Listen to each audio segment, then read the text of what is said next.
What if everything around us, every atom, every star, wasn't real? Could our universe be nothing more than a simulation running on some cosmic computer? Today, we'll explore the science, the technology, and the future of this mind-bending idea. Some scientists and philosophers suggest that our universe might not be real in the way we think. Nick Bostrom's famous simulation hypothesis argues that if advanced civilizations can run simulations of entire worlds, then the chance that we are living in the base reality is extremely small. Think about it, physics itself behaves like code. The speed of light acts like a universal speed limit, almost as if it's programmed. In quantum physics, particles don't exist in a defined state until they are observed, just like pixels in a video game rendering only when you look at them. If that's true, is the universe less like a physical place and more like a cosmic computer program? Now let's look at our own technology. AI today can already generate human-like voices, images, even entire virtual worlds. With each breakthrough, it feels like we are building simulations ourselves. But combine that with quantum computers, machines that can process unimaginable amounts of data, and suddenly, the idea of simulating entire universes doesn't sound impossible. If humanity can create convincing simulations within a few decades, what about a civilization thousands or even millions of years ahead of us? Could we already be inside their simulation, unaware that we are digital beings inside someone's experiment? The universe is expanding, stretching space faster than light. At the same time, it's getting colder with every passing second. One day, trillions of years from now, all stars will die and everything will fade into darkness. But here's the twist, if we're inside a simulation, maybe this end is not the death of reality, but simply the shutdown of a program, or maybe a reboot into something new. It raises a haunting question. Are we living in a universe with a natural ending? Or are we inside a simulation that could be switched off at any moment? Suggests there may be signs that our universe is a simulation. For example, the fundamental constants of physics, like the speed of light or the strength of gravity, are so precise that even the smallest change would make life impossible. It almost feels programmed. Others point to strange mathematical patterns in nature.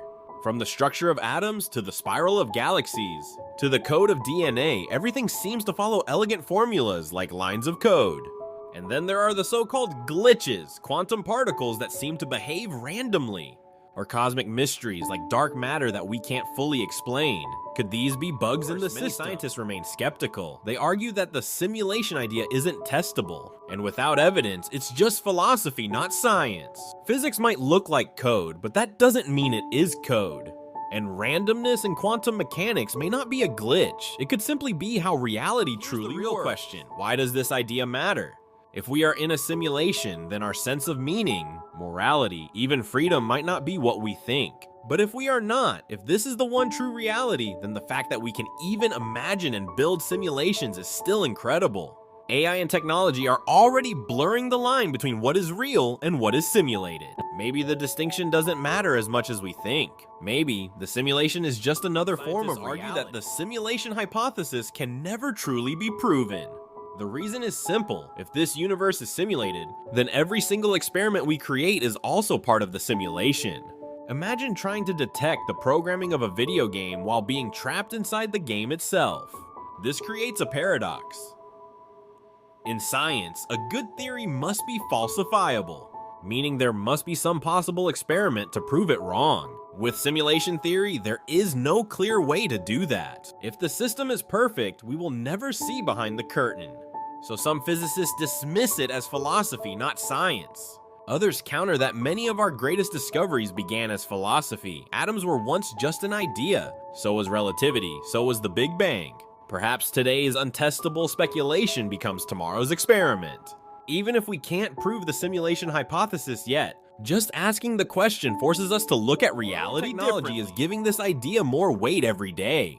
Virtual reality can already trick our eyes and ears, making fake worlds feel real. AI is now capable of creating people, voices, and entire environments that mimic reality almost perfectly. Quantum computers promise processing power beyond anything we can imagine. If we continue this trajectory, within a century we might be able to simulate entire civilizations, millions of conscious beings living inside digital worlds, unaware of their nature. And if we can do it, why assume no one else has? The philosopher Nick Bostrom's famous argument is simple. Either civilizations go extinct before reaching that level, or they reach it and then they create simulations. If they do, the number of simulated realities vastly outnumbers one base reality. Statistically, that means we are more likely to be simulated than not. In other words, technology doesn't just make the simulation hypothesis possible, it makes it hard to avoid. The fascinating part is that none of this is new. Long before computers, humans asked whether reality was an illusion. Plato's allegory of the cave described prisoners mistaking shadows on the wall for reality. Hinduism spoke of Maya, the great illusion. Buddhism taught that all phenomena are dreamlike, empty of permanent essence. Even in Western philosophy, thinkers like Descartes questioned whether our senses could be trusted. What is striking is how modern physics and computer science now give these ancient intuitions a new voice. When we say space and time may be quantized like pixels, or that the universe can be described as information, we are, in a sense, returning to the same timeless question: is the world outside us real, or just an appearance generated by something deeper? Whether in myth, religion, philosophy, or now science, humanity keeps circling back to the same mystery: reality itself. What does it all mean for us? If this is a simulation, then our joys, our struggles, and our relationships are written into the code, but they still feel real to us. Pain still hurts, love still inspires, and curiosity still drives us forward. Some people say that if life were simulated, it would make everything meaningless. Why care if it's all just data? But others believe the opposite, that it would make life even more meaningful. Because this moment, this story, might be the only experience we ever truly have. If the universe is a program, then we are the characters, and our choices still shape the narrative. So maybe the simulation hypothesis isn't about proving or disproving anything. Maybe it's about recognizing that reality, however strange, is still ours to live. Whether it's base reality or simulation, we are here, and what we do to actually test the simulation hypothesis? Some researchers think so. In 2012, physicists proposed searching for limits in cosmic rays, tiny particles from space. If the universe is simulated on a grid, there might be tiny pixel-like patterns in how these particles move. Others have suggested that quantum mechanics itself, with its strange randomness, could be a clue. And some even argue that the speed of light might represent a kind of processing limit, like the frame rate of a video game.